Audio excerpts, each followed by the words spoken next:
Raycon Gunner here, and I've got my hands on the first copies of PsychScape Historical, the core rule book. It's been printed very nice for us here, and we're going to talk a little bit now more about the pieces that make up the core uniqueness of PsychScape, the game, and that is the big five personality traits. And the big five personality traits are those traits, those psychological traits that actually make up who we are as people. And there's all kinds of science behind this, and there's all kinds of research that's gone behind this, and this is probably the most comprehensive way to understand who you are and who other people are. And how we use it in PsychScape is to generate characters. And there's two different ways to generate characters in PsychScape using this technique. And one is you take a big five personality test. And there are many of them online. There's free ones, there's paid ones, but you get your big five personality scores. And then you inject those, your personality, who you truly are, into the character, and you play that character. The second way is you randomly roll the big fives. They're based on a percentage scale, 1 through 100. So you could actually randomly roll your traits, and then those traits could be applied to a character, and you could play a character with those particular psychological traits. But I'm getting ahead of myself a little bit here. What are the big five personality traits in PsychScape? So the traits themselves are openness to experience, conscientiousness, extraversion, and neuroticism, and then finally agreeableness, right? And so those traits are the traits that make up who we are as people. And there's sub-scores in there, and you can get into the weeds and all of that kind of stuff. But let's just talk about these in general terms, and that's kind of how they're described in the game. And kind of the difference of what a high score in one of these is and a low score is in one of these traits, so that you can kind of get a flavor of how your character will work. So the first one we're going to talk about is openness to experience. And openness to experience, as you can see, it's kind of down right here.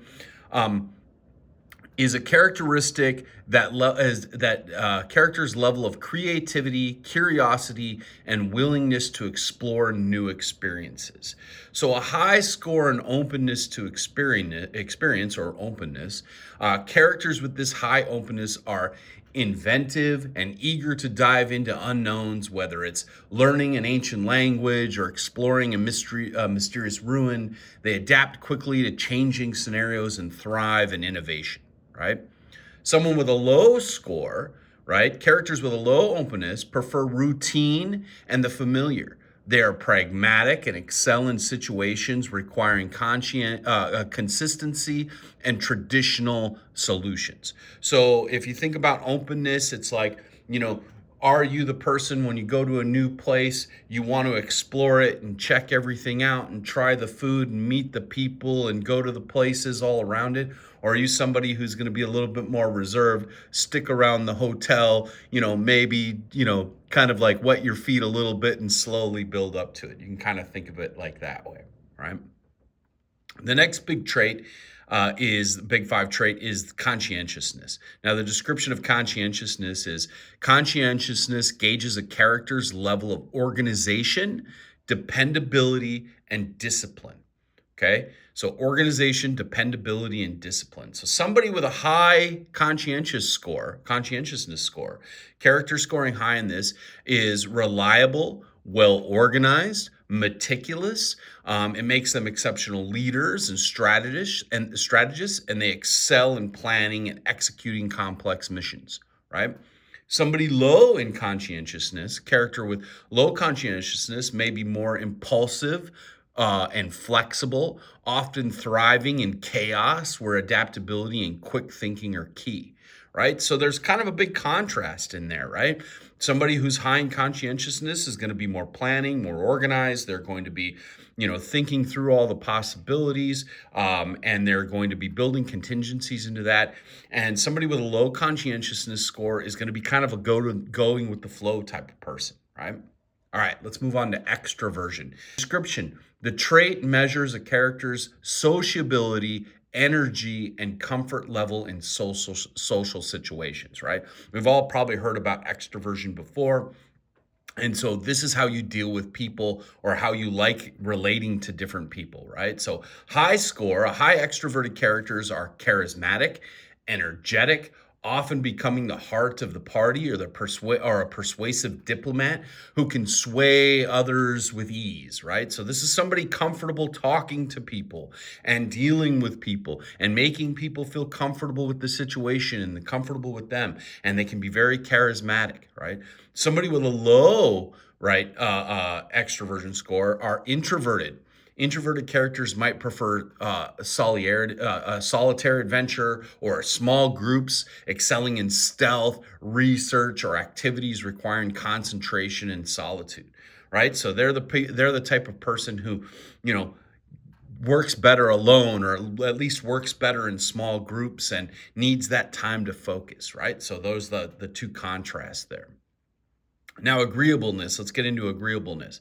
Agreeableness is reflects a character's level of compassion, cooperativeness, friendliness towards others, right? So somebody who's high in agreeableness, characters with high agreeableness are empathetic and cooperative, making them excellent mediators and healers, both in and out of conflict, right? Okay, so that's pretty interesting.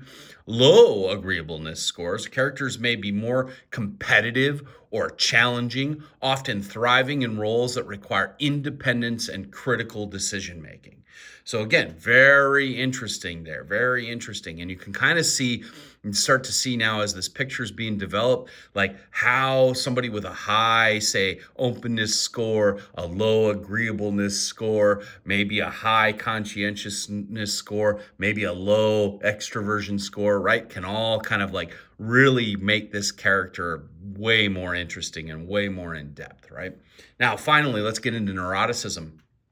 The description of neuroticism is: neuroticism assesses a character's emotional stability and tendency towards anxiety, depression, and vulnerability. So somebody with a high neuroticism score, a character with a high neuroticism score, are deeply sensitive and perceptive, able to navigate complex emotional landscapes, making them insightful allies or formidable foes in psychological warfare. So people with high neuroticism in some cases can have that sense of the emotional, kind of read the room emotionally, what's going on. And that can help help them in those situations. Somebody with low neuroticism score, so characters scoring low in neuroticism, are emotionally resilient and calm, maintaining their composure in stressful situations, which can be crucial in crisis or battles. So let's imagine somebody has high in openness of an experience, right? So they're interested in new things, new cultures, new ways. Maybe they are high in conscientiousness, and so they're well organized, right? Maybe they're low in extraversion, so they like smaller groups, or they have a core group of friends. Then maybe they're low in agreeableness, so they're very independent and they're critical at decision making. And then they have a low neuroticism scoring, right? So they're calm under pressure and they're really good in crisis. Now you can see you have a really adept leader or strategist or tactician, or even a solo, like say a samurai or a knight or someone of that nature, right? That's kind of the core fun of the PsychScape, and what makes us unique is those scores, those big five personality traits. Those are integrated into all of the characters, into the player characters, into the NPCs, and they help you role play those characters much better in a more fulfilling and full way. So you can explore your own self, or you can explore others that are different from you and understand how they see the world. Okay, I wanted to show a little bit of how the personality traits work with a specific character. So in the PsychScape rulebook here, we have a character built off of the original, or the real, Wyatt Earp. And so I did a lot of historical research on Wyatt Earp. I'm a fan of Earp. I've read his book on gunfighting. Obviously, there's lots of movies and speculation. There's all kinds of, legend around him and that kind of stuff. And so I worked up a psychological profile of the big five personality traits around Wyatt Earp. So let's just see what his scores are, just to give you some context around it a little bit, around the big five, which is pretty interesting. I'm going to start with openness. And so openness here is, his openness is 45. So openness to experience is about middle for Wyatt Earp. So he's moderate in openness. He's willing to embrace challenges of the frontier life, but he was pragmatic and adhered to tradition and values of justice and law enforcement. He and his experiences as a gambler and a prospector suggest some adaptability. So he was open, but he wasn't like some kind of like wild dreamer, right? Conscientiousness. This score is what really makes Wyatt Earp interesting here, and probably makes him the man who he was. Is very high. His conscientiousness score is 85. So Earp was highly disciplined, meticulous in his role as a lawman. His commitment to maintaining order, even at great personal risk, reflects his strong sense of duty and responsibility, right? So he was highly conscientiousness, which means he had a real strong sense of what was right, or at least right for the time or right for the situation, and he had a very strong conviction in those areas. He was also very sociable, which I think helps with that, to mellow out that openness score that he has there. His extraversion is pretty high. It's 70, right? So while not overtly talkative or flamboyant, Earp commanded respect and attention through his calm but authoritative presence. He was confident in his social dealings, especially in his leadership roles as a marshal. But he was also a gambler, right? And so he would be a dealer, and he would run gambling sessions, and so he could get along with people and he could talk to them, and that's probably made him personable and allowed to have a decent friend group. He could get along with people, he could organize people, he could get people to follow him. We kind of see that a little bit in, Tombstone. The movie is a obviously a legend blown to the extreme proportions, but he was, the younger brother who was kind of leading his other brothers around, right? And kind of like getting them to do things for him. It's kind of interesting. His agreeableness is about 50%. Earp could be cooperative and protective of of those he trusted, especially his family and close friends like Doc Holliday.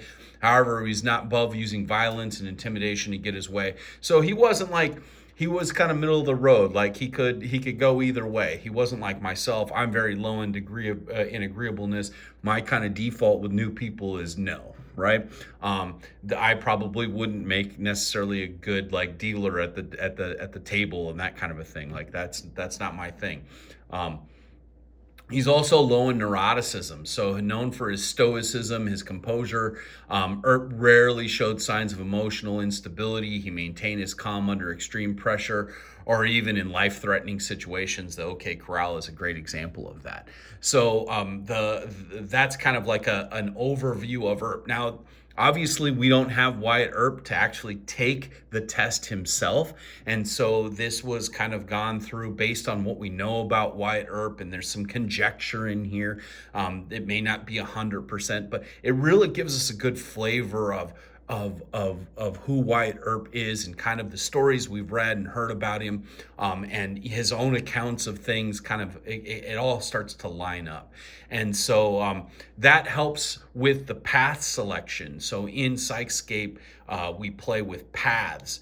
And in the paths, your big five personality traits can help lead you towards that. And so Earp sits in the soldier / diplomatic path area. And so we gave him the soldier path. And the soldier path is kind of a generic path that is for those types of people. And that's explained later on. But I thought this was cool to give us kind of an insight of like how the big five personality traits were applied to these historical figures, and then how you could see how they would apply to characters you make in that time.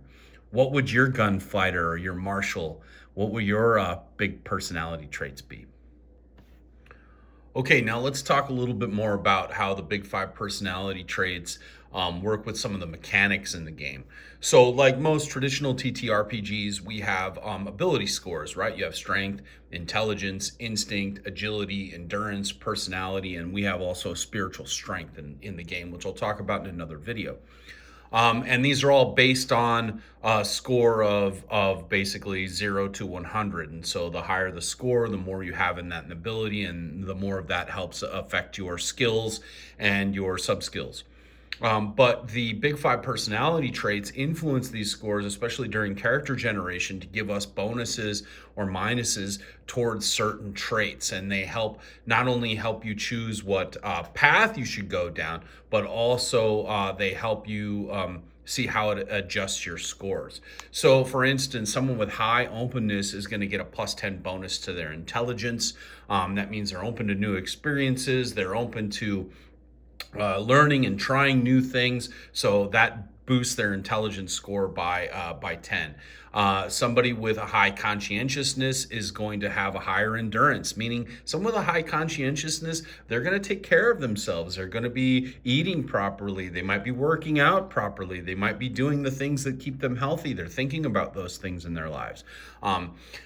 Someone with high extraversion, so extraversion is, dealing with people, they're going to get a bonus to their personality scores, meaning they're going to be better at negotiating and talking their way out of situations or talking their way into situations, right? So they're going to get that bonus towards personality score.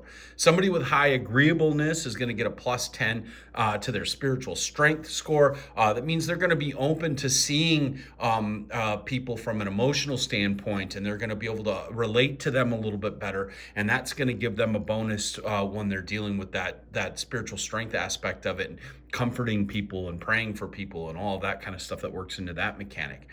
But somebody with high neuroticism is going to get a negative to their agility score, and this one is kind of interesting. And I struggled back and forth a long time about this particular mechanic, but it makes sense. Somebody high in neuroticism overthinks things a lot. And if you're overthinking your actions, it means that your actions aren't necessarily committed. We used to play a game when we were kids, and I don't suggest you do this game, but when we would play like Frogger for real life, running across the road. And my buddy, he said his rule was, if you hesitate, you die. And that's so true when you're playing that kind of a game, and you'd run across the road, and maybe you're getting a little too close to the car. The guy who could touch the car without it hitting him was the winner of that particular game. But anyways, somebody with high neuroticism might hesitate, and because they're overthinking the situation, or they're thinking through it too much, and so they're going to get a negative towards those agility scores, and their actions may not be as energetic. Not to say they can't do amazing agility things, but that's going to hinder them, and that's how I put it into the mechanic, right? So I think that's pretty cool. I think that's how it influences the game. Not only that, it helps influence your path selection, as I discussed before, so depending on your scores.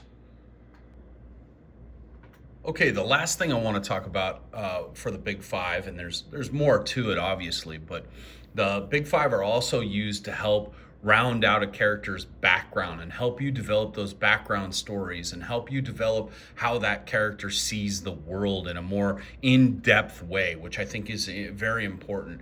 And I think we're all familiar with, the random rolls where you roll and, oh, your village was destroyed by a bunch of monsters, and then you don't like these types of monsters before, blah, blah, blah, blah, blah, or you were an orphan or whatever, all of those types of things. And that's great. That's a great role-playing mechanic. I think it's cool. It's fast, all that. But this allows you, using the Big Five, this allows you to really identify deeper ways to understand who your character is, and really gives you an idea of or to develop an idea of how your character sees the world, which I think is more important for role-playing aspect It's more important for the theater of the mind aspect of the game, and it really gets you to immerse yourself in these adventures with the characters and your fellow player characters. I think it's important.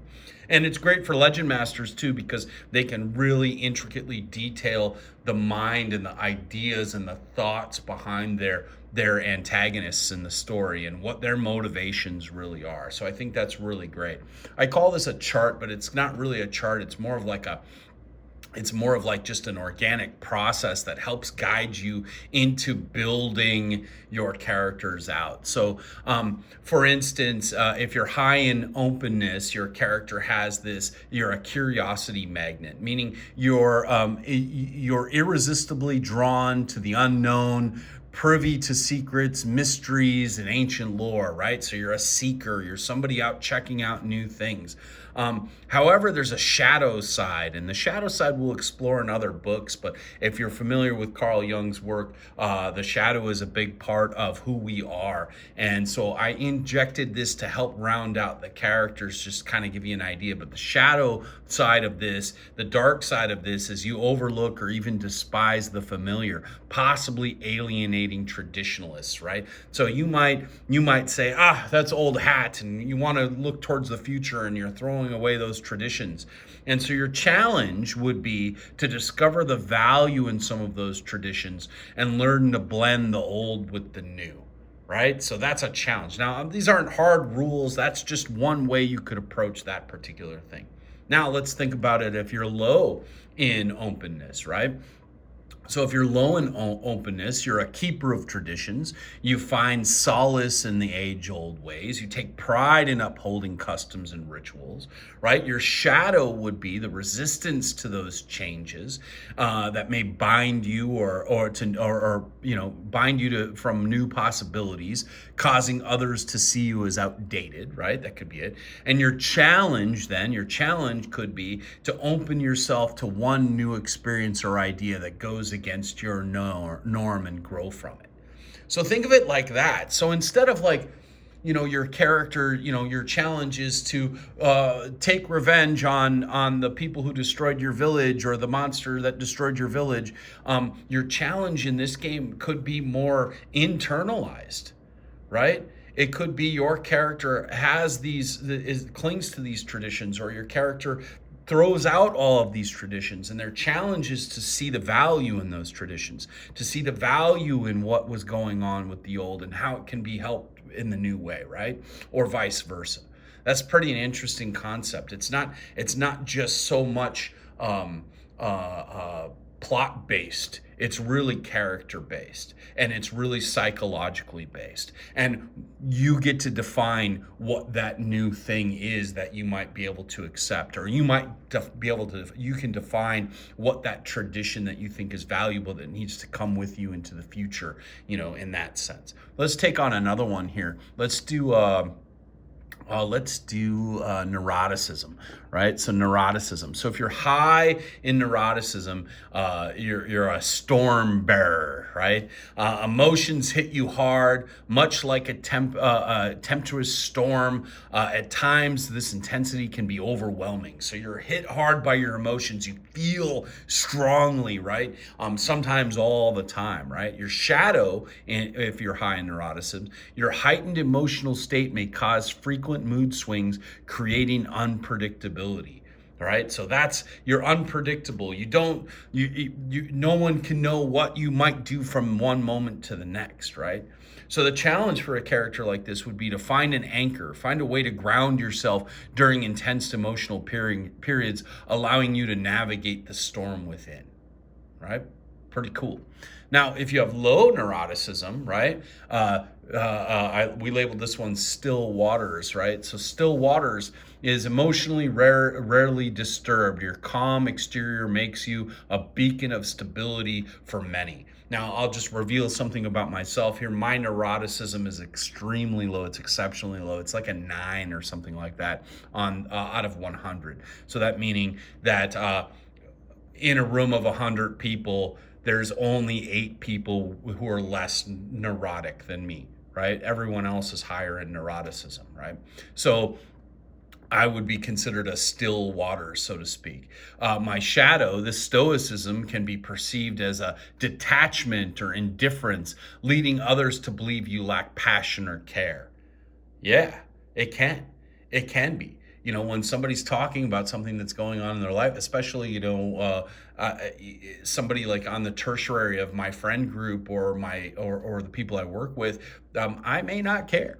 Like I may, oh, okay, great. And it could be the hardest thing you've ever gone through, and I have no compassion for it. And so my challenge, right, if I was to take up the challenge here, is allow myself to be vulnerable, to openly express an emotion, showing others the depth beneath your calm surface. Not all the time, right? But opening up to people that matter to you, opening up to people. Maybe that's the thing that helps connect you to other people, right? And as an artist, I think I do that. I do that through my art. I think that's how I open myself to others, like this game and the films I make and all of that kind of stuff, the stories I write. I think that's where I do that. So I try to do that. So that's kind of an interesting way to help build your background, right? So you identify your strengths and weaknesses, right? Then you extract your psychological elements, like what's going on in there, right? Then you can craft your core background. So then you can kind of start writing what your history might be, right? All that kind of stuff. Then you can figure out how you would integrate your shadow and your challenge into your backstory. And there's an example in here that you can see here. And then you can talk to your legend master about the world that you might be in, like what historical realm that you might be in, and see how that plays with it, right? And then once you're LM and you are on kind of the same page, then you can kind of expand on it a little bit. You can see how it connects into the world.